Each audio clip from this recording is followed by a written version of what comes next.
So, as we talked about yesterday, the experience ended not as you hoped. What do you want to share about that?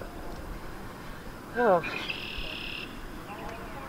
it's one word in Cherokee is anali'i, and that means friendship. So that is the biggest thing that I pulled out of this. You don't know how close you can get to somebody until you're in the rain, cold, windy, no fire, sleeping on the ground. Like, you do not know what kind of bond you make with somebody until you go through something like that. And there's no other. I mean, I've met tons of people in my life, and doing this, the bond could not be any stronger. I feel like I've known these people forever. It's interesting. One of the things that, often people who watch Survivor, they see the first boot, and the first boot does their exit interview, and they're saying, this was a life-changing experience for me. These people are going to be my friends forever. And the viewer says, oh, that's ridiculous. You were only there for 3 days. The game's 39. No. And then you play it for 2 days here. It allows you to appreciate the experience that the people have. Okay, I'll tell you something.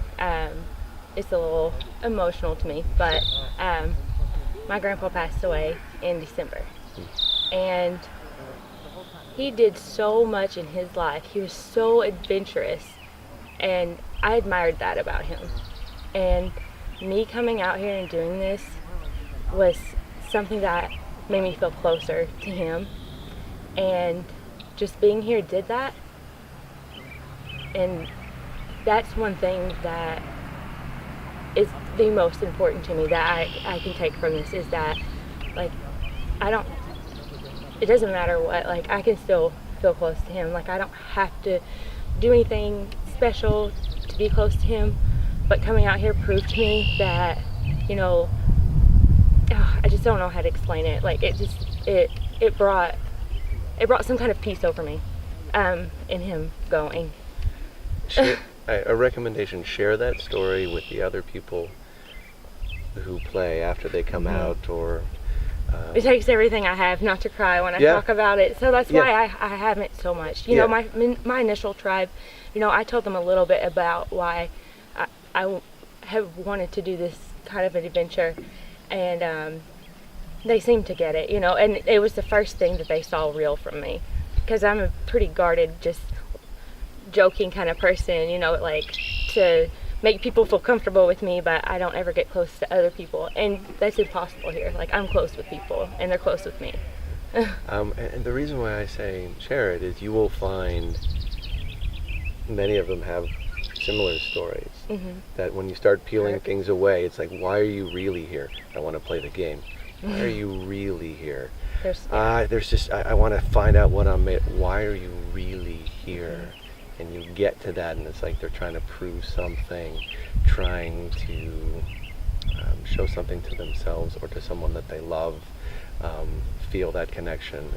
So dig with them, and you'll find that everyone out here has a bit of that story, and people are willing to share it once you've been through that together. And I had a good tribe too. On both tribes that I was on, I felt really comfortable in, like everybody was so nice. And of course there's that, I'm nice so you'll be on my side.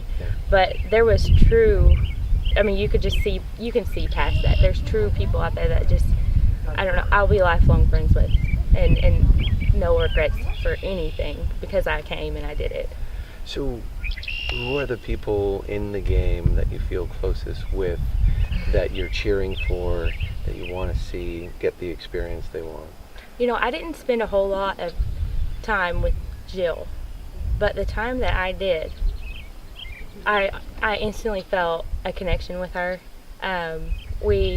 She automatically was like, okay, who wants to share a blanket with me? And I'll share this with them. And I was like, oh, I'll share my blanket then, And it was like, I knew she would be so comfortable to be with. And so I really felt an instant connection with her.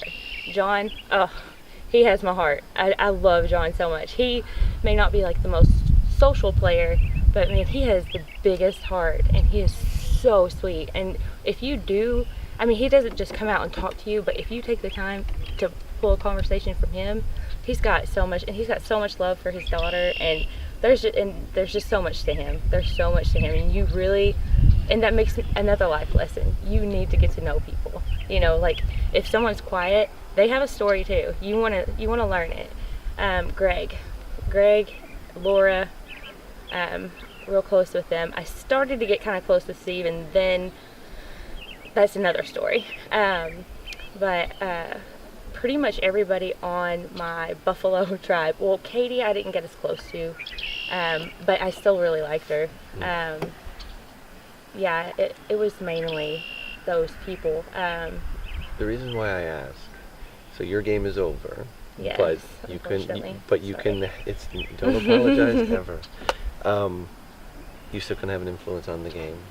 Give me the name of one person in the game that you would like to see get an advantage. Well, Greg. Oh, it's so tough. I want Laura to have it though. See, okay, let me tell you a little story. Okay. Laura, I made an alliance with just about everybody on my tribe in a different way. And I had a really good connection with Laura, but I saw how good she was, and I knew that she could probably win the entire thing. So then, once I realized she was gunning for Greg, because she told me, I was like, okay, I see you're getting all the strong players out. I don't know how well I'd win against you in the very end, because she's very good. And so I kind of snuck and told Greg everything that she said and wanted to get her out. But then we ended up switching tribes, and it didn't even matter. But so I really Greg and I stuck together. You know, we were the two people that had to go away and go to another tribe by ourselves. And so, oh, this is so tough. Game's hard even when you're out. Okay, this hand is Greg. This hand is Laura. Pick a number 1 through 5. Cool. Laura. I love you, Greg. I'm sorry. All right. Oh, that was the hardest decision ever. I love them both the same. Even though I was going to vote her out, Yep. like, I still love her. All right. Well, they're starting to challenge. Let's get over there. Let you have a chance to watch. Thank you.